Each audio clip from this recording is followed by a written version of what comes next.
Boa noite a todos e todas. Boa noite.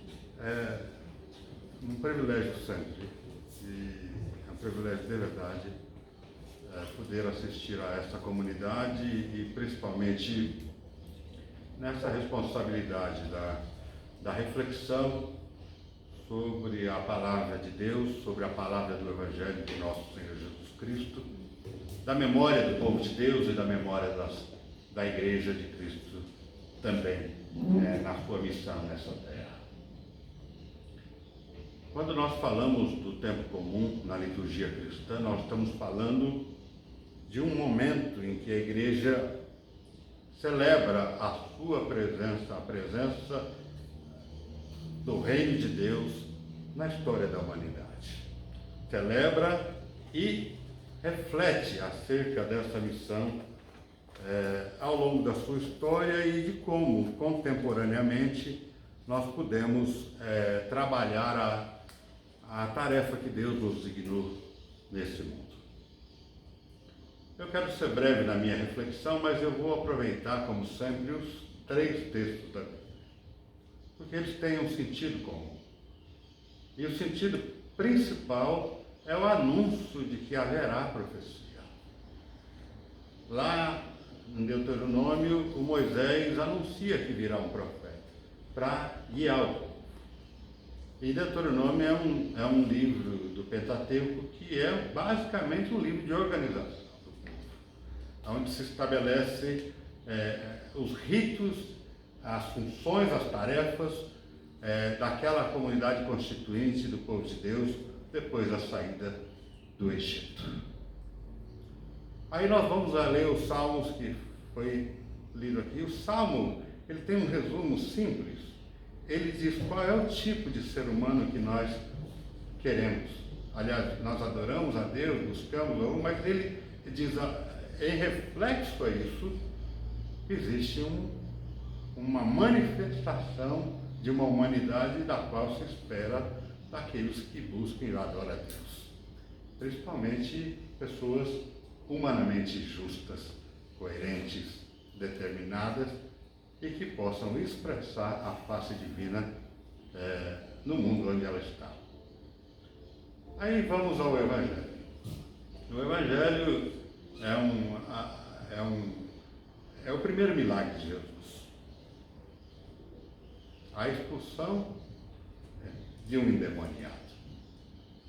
A expulsão não do endemoniado, mas do demônio que estava possuindo uma pessoa. E tem um quarto texto, que é o texto de 1 Coríntios, que fala um pouquinho sobre os escândalos. Algumas pessoas achavam que não tinha nenhum problema comer churrasco das carnes que eram oferecidas aos ídolos. É essa a tese, né? Vou comer de alguma forma. E aí outros achavam que era um problema.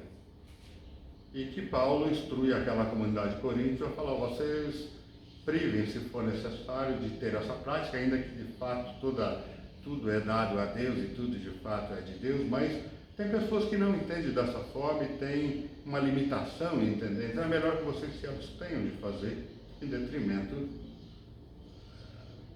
do seu semelhante que não compreende da mesma forma. É um debate ético, muito legal de se fazer se nós tivermos tempo, é longo, mas de como é que nós nos relacionamos em uma comunidade, ainda que somos conhecedores de algumas questões, nos abstemos em favor daqueles que não compreendem da mesma forma. Então, esse é o conjunto dos textos que formam o tempo comum, que é essa busca em manifestar qual é a nossa missão, qual é a nossa tarefa, de forma profética.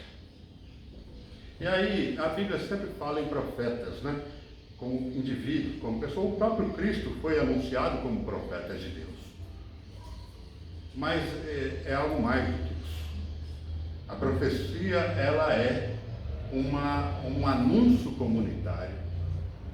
É um anúncio e uma prática comunitária coletiva que chama a atenção do mundo que nós vivemos e que irrompe, que faz nascer, que mostra, que demonstra, que testifica a presença do reino de Deus aqui na terra. E quais são as dimensões, as características, as formas de manifestação? Então esse é o anúncio da Boa Nova que Marcos traz. Olha, quando nós falamos que o Cristo, ele age para a libertação de um ser humano, de uma possessão demoníaca, o que acontece nesse momento? A palavra correta é que nós tiramos a alienação das pessoas, ou Cristo, Deus em Cristo tira a alienação da pessoa, e ela tem duas dimensões. Eu gosto de não filosofar muito sobre esse tema, mas eu posso dar um exemplo concreto de como é que as pessoas desalienam. Ou qual é a dica que o Evangelho diz para que as pessoas sejam libertadas. É amar Deus sobre todas as coisas e ao próximo como a si mesmo. É um resumo de toda essa libertação. Quando o reino de Deus irrompe, as dimensões verticais e horizontais das relações humanas e divinas, elas se modificam. Se modificam a ponto do exemplo que foi dado da libertação dessa pessoa em Cafarnaum. A pergunta é o que ele viu, o que ele sentiu, o que viveu depois dessa boa notícia, o que faz com esse ser humano. E a admiração é que a autoridade de Jesus Cristo era muito diferente dos religiosos do seu tempo, que eram os escribas. Essa é uma distinção, que não é uma autoridade que é sacramentada por uma instituição, por uma forma, por um rito, por uma tradição, mas Jesus estava no meio do povo. E o anúncio no meio do povo, principalmente do povo pobre, onde aqueles que eram merecedores da justiça, que se refere ao Salmo, e que a profecia é portadora da esperança a essa população, onde as pessoas estão alienadas, desagregadas e precisam de uma boa notícia para que elas reumanizem, passem a voltar a ser um ser humano que vem ser na sua plenitude, de acordo com aquilo que o Evangelho proclama como boa notícia ao mundo. Esse é o momento em que a gente, como igreja, tem que parar para pensar que não é um rito formal que nos dá autoridade para o anúncio dessa boa notícia, como Jesus faz de libertação a essa pessoa. A autoridade que Jesus faz e que nos transmite é a autoridade de que ele anuncia e evidencia esse reino na sua prática. Não é simplesmente um discurso de convencimento de que há uma alternativa nova da religião. É mais do que isso. Existe a alternativa de que Deus está presente e reorganiza o povo para uma nova vida. E a pauta principal dessa nova vida é que as relações se tornem justas. Se você lê todos esses 4 textos, um pouco essa dinâmica que o reino de Deus vem trazer, da qual nós somos portadores dessa notícia desse mundo. Então, essa reflexão eu componho os 4 textos que estão dentro da liturgia do tempo comum. Bom, eu quero contar uma experiência, mas antes dela eu quero agradecer o Lucas e a Caroline pela companhia, né? Eles moram conosco, a Carolina até sábado. E aí falou, então você convidou, a gente preguei, eu quero que a igreja, a comunidade abençoe a vida deles, obviamente, né? Lucas veio de Sergipe para cá, está estudando para fazer o seu mestrado na área de direito, é um advogado, né? Um jovem e um advogado que vai construir a sua tese, pelo que eu sei, para essa questão do campo popular do Brasil, dessas pessoas que não têm o direito, evidentemente, estabelecido, fazer justiça de fato isso também é o anúncio do reino da qual nós estamos falando aqui. E Caroline veio do Rio de Janeiro, da região serrana, para trabalhar no Ministério da Saúde. É uma historiadora, é uma pesquisadora em história, né? E também é a forma de dizer quais são as contradições que o mundo tem, que nós precisamos anunciar a esperança para que esse mundo se transforme. Ao fazer a história, ao recuperar o reino de Deus, a vida do reino de Deus, o anúncio do Evangelho na libertação de um endemoniado, que não é uma paráfrase pura e simplesmente, mas é uma manifestação daquilo que nós entendemos que é divino, porque é a expressão do amor que quer acolher o ser humano em todas as formas, mas principalmente aqueles que estão à margem, excluídos de qualquer possibilidade, e integrá-los entre si e também com a redenção que Deus nos traz. Então, um pouco dessa mensagem, eu já incluí os dois, mas eu queria contar uma segunda historinha. Em 1986, eu era um seminarista. Eu fui seminarista, não fui estudante de teologia. Tem uma diferença. Eu tenho muito orgulho disso, né? Os seminários eram... Não é que eu tenho saudade de seminário, eu acho que tudo tem que evoluir, né? Se eu fosse começar agora, eu seria um estudante de teologia. Mas os seminaristas passavam tempos integrais pesquisando, sabendo, querendo aperfeiçoar o seu foco, a sua dinâmica de vida, a coerência, para que pudesse servir ao reino de Deus e à Igreja de Cristo nesse momento. Nós morávamos em comunidade, vivíamos tempo integral juntos e juntas, e tínhamos uma dinâmica de vida muito intensa, muito comum, e foi uma experiência muito vívida, muito importante na minha história, na minha vida, esse momento. E nós tínhamos um período que nós atuávamos em igrejas nossas, os finais de semana principalmente, e no período de férias nós viajávamos. A primeira viagem missionária que eu fiz, ainda rapaz, bem novinho, foi para o norte do estado de Minas Gerais, na divisa com a Bahia, aqui em Cocos, na região norte do estado de Minas. Do lado de cá é Montalvânia, do lado de lá é Cocos, na Bahia. É a Ribeira do São Francisco. Eu fui para uma comunidade quilombola, só tinha afrodescendentes, e na prática nós éramos 4 jovens, 3 rapazes e uma moça, e a nossa tarefa era recuperar um poço artesiano que tinha aquela comunidade e restabelecer o duto de água para que as pessoas pudessem ter acesso a isso. Foram 40 dias que nós ficamos lá. Cavar um buraco no semiárido brasileiro é a mesma coisa que batemos um pontal num asfalto desse tipo. A gente não tinha também muita prática nisso, então era uma canseira muito grande, a gente mas se incumbiu de fazer. Tinha um amigo nosso que entendia um pouco de motor e recuperou então aquela cisterna, o motor de bombeamento, etc., que o Denocos antigo é quem fornecia. E a comunidade só tinha uma comunidade pequena, cristã, que não era católica, romana. Era uma comunidade de irmãos, uma igreja chamada Igreja de Cristo.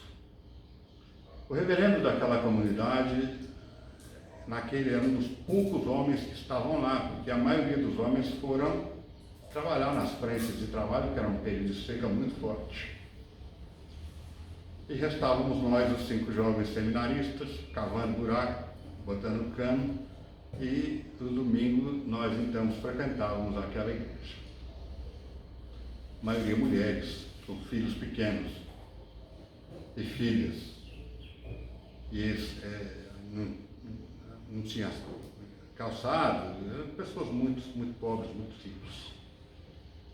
O interessante é que elas tinham uma toalha que elas faziam um nó na ponta para ficar batendo nas costas para espantar a muriçoca no culto. E o reverendo então fez a celebração muito bonita, muito simples, muito verdadeira, muita súplica, muito pedido a Deus para que pudesse mudar aquela situação, e nós ali cavando o poço. ao final desse período, a coleta dos dízimos, que é uma prática nas nossas igrejas, coletar as ofertas e os dízimos. O pastor disse de forma muito simples: olha, eu sei que Deus tem abençoado vocês. Uma desgraça, gente, vocês nem imaginam.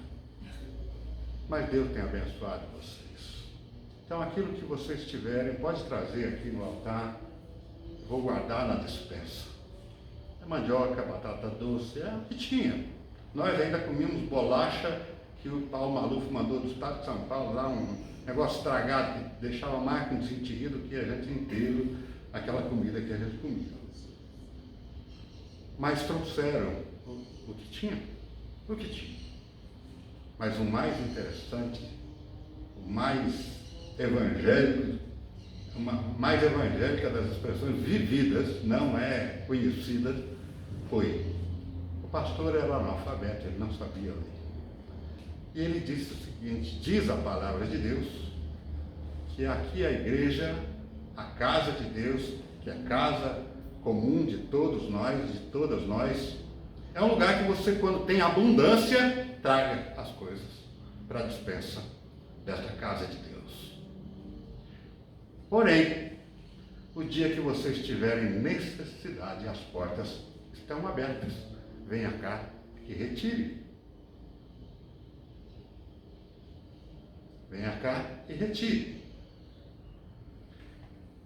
Quando eu olho o Evangelho, ainda que não querendo entonar com relação à libertação propriamente do endemoniado de Cafarnaum, que é a reflexão mais expressiva desse texto, eu quero dizer a consequência desta manifestação divina em Jesus Cristo, no anúncio das boas novas na vida do povo. A abundância onde não tinha, mas trouxeram.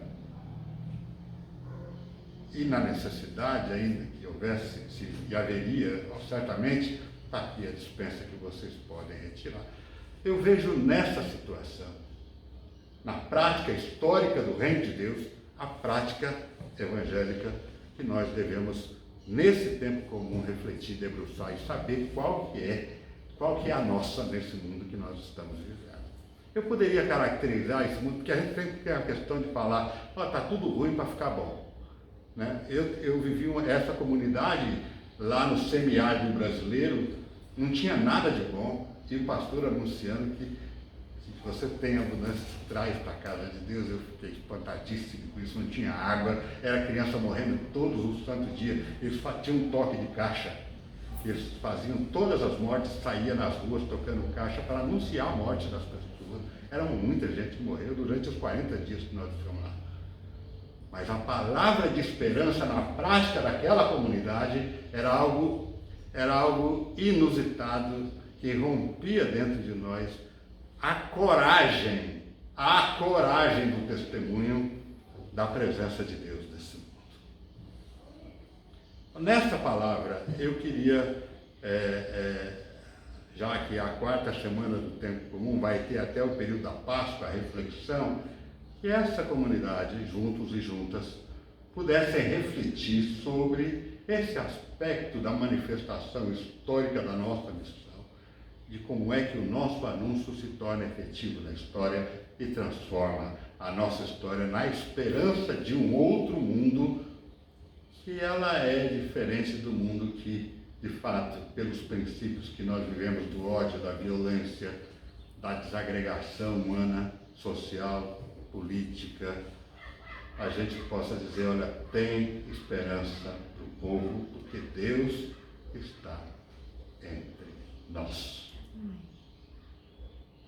Deus está entre nós. Aí os presbiterianos têm um jeito diferente, por exemplo, quando ministram a ceia do Senhor, que não é o simbólico do pão e do vinho, mas que celebra-se na Eucaristia protestante dessa tradição religiosa, é a presença de Deus quando o povo se reúne.